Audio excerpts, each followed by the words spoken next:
여러분 안녕하십니까? 이어서 광주 MBC 5시 뉴스입니다. 김동연 경기지사와 강기정 광주시장은 오늘 광주에서 조찬 회동을 갖고 국민의힘의 김포시 서울 편입안은 내년 총선을 겨냥한 국민의힘의 정치쇼라는 데 의견을 같이 했습니다. 이들은 고 노무현 대통령이 방문했던 양동시장의 한 국밥집에서 만나 여당의 메가시티 추진은 국가 균형 발전의 역행이자 명백한 정책적 지방 죽이기라고 강조했습니다.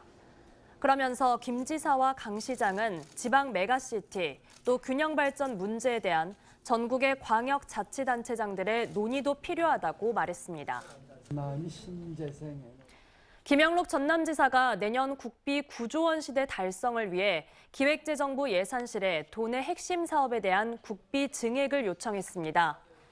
김 지사는 광주 영암 아우토반 사전기획조사 용역, 한국에너지공대 정부 출연금 전액 지원 등을 요청했으며 기재부는 현안 사업 필요성에 대해 공감하며 잘 검토해 지역 균형 발전의 밑거름이 되도록 하겠다고 답한 것으로 알려졌습니다. 광주경찰이 수능에 응시하는 16,000여 명의 광주 수험생을 위해 특별 교통관리를 실시합니다.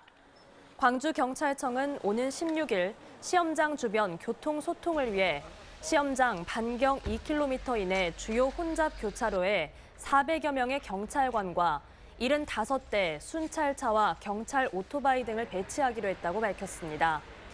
특히 수험표 분실과 미소지 등 문제가 발생할 경우 112에 신고하거나 경찰관에게 도움을 요청하면 시험장까지 수험생을 데려다주는 편의도 제공할 계획입니다. 코를 곤다는 이유로 동료와 다툰 뒤 잔혹하게 살해한 혐의로 1심에서 징역 20년을 선고받은 물류센터 직원이 항소심에서도 중형을 선고받았습니다. 광주고법 형사 2-1부 박정훈 판사는 살인 혐의로 기소된 26살 윤모 씨에 대한 항소심에서 검사와 피고인의 항소를 모두 기각했습니다. 항소심 재판부는 피고인이 대인관계가 원만하지 못하고 성격 장애도 앓고 있지만 살인은 엄히 처벌해야 한다며 1심의 형이 정당하다고 설명했습니다. 윤 씨는 지난 1월 평동 산단 내 한 물류센터 휴게실에서 동료인 40대 남성을 흉기로 여러 차례 찔러 숨지게 한 혐의로 1심에서 징역 20년을 선고받은 바 있습니다.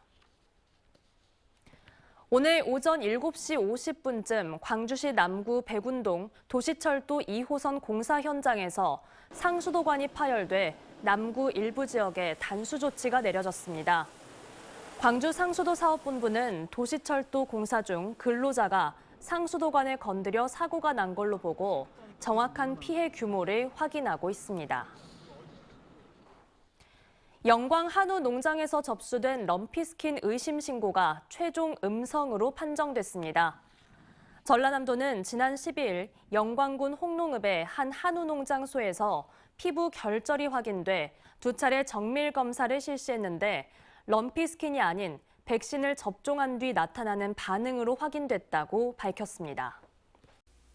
언제 어디서나 내 손 안의 뉴스. 광주 MBC 뉴스 유튜브 구독으로 함께하세요.